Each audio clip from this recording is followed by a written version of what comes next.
Hello and welcome to Chick Chat. I'm your host, Jessica Fowler, and I'm here with lovely Sandy Jameson and beautiful Sonia Thomas. Thank you. Thank you for joining us. We're here to just make lives better, basically. And Including our own. Yeah. Together, right? And this episode, we're going to talk about something that I think is one of the most important topics. If you're a mother, a parent, whoever you are, for your own well-being and just in life, and that's self-esteem, self-confidence, right? I think I deal with youth in my charity, and I think having them have the confidence to go after what they want, well, that'll be our next president. That'll be someone who cures cancer. Like, I think we all need to have enough confidence to go after what we want.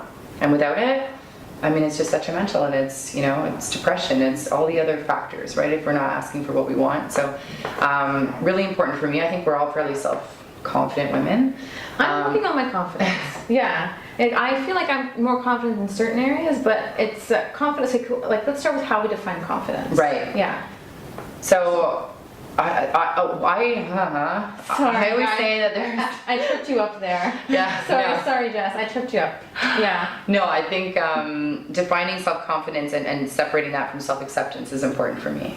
So self-confidence for me is it's proactive, right? Being able to go after what you want and just having the confidence to take action. Yeah, to take action, to know your self-worth, to know that you're worthy, to stand up and go for what you want. Whereas self-acceptance is more of an inner reflection and accepting who you are. Trusting right? where you're at. Yes. And so self-confidence is like owning who you are in the present moment. So it can be even owning who you are when you're not feeling confident. Like it goes back to self-acceptance. Right, that's how I see it.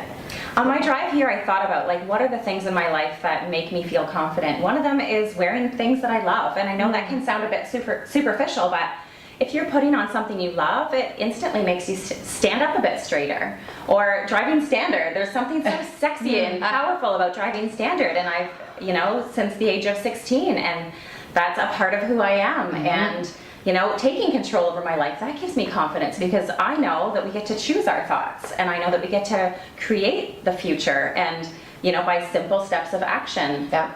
And dressing up can also help with boosting confidence too, right? Right. Like, so taking care of what we look like in terms of taking care of our appearance, like dressing in those pantsuits or in those Lululemons. Yeah, check this outfit out. How confident am I? But I think to your point, it's for you and it's for me. I wear makeup and do my hair because it makes me feel good. I'm not doing my legs for me. Yeah, I'm not doing it for others, right? I think when we start comparing ourselves to others, that's why I think there's a lack of self-esteem and confidence in the entire world. Is we're always comparing. Social media, there's always this need to compare. Someone's always going to be richer, prettier, smaller, skinnier than you.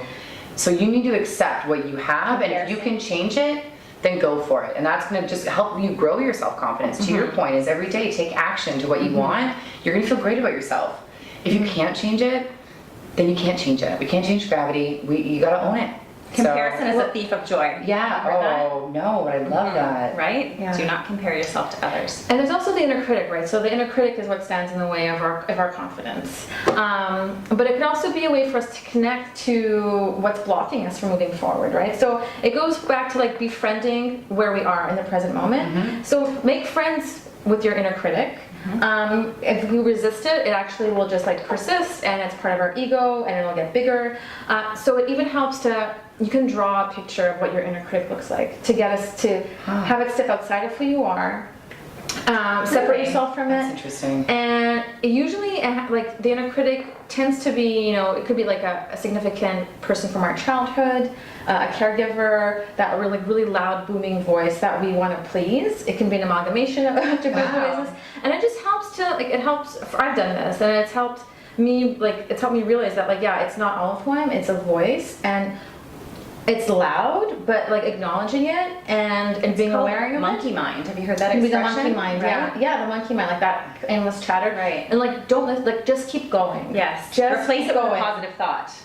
That's you can do that a tool too, that I use. If something comes up, I recognize it and let it go. I don't let it take me down. It doesn't have to be my whole entire day. It can be just something I recognize and let go, and realize that I choose my thoughts. Yeah. And I can turn it around. And the work of Byron Katie actually talks to that, turning around your thoughts. So she's this big guru on looking at your truth, looking at what truths you hold, what are your beliefs, and a lot of our beliefs can be limiting our confidence. So check out her work too, because she's really Interesting. insightful, and she talks about turning around our belief systems and really like challenging them and looking at things from different perspectives. Tell us more about this. Oh, Yeah, sorry. so I brought a book out this time because this is a really powerful one, I think. Nathaniel Braden, The 6 Pillars of Self-Esteem. But essentially, to paraphrase it, is saying that we get our self-esteem from 3 major forces in life. And one is our inner self. So our inner self, our nuclear, like our family and just our core system, and then those external people. So knowing where and how each of those impacts you can really affect your self-esteem. I know You are not the likes on your Facebook page. yes, Right? yes. And I think like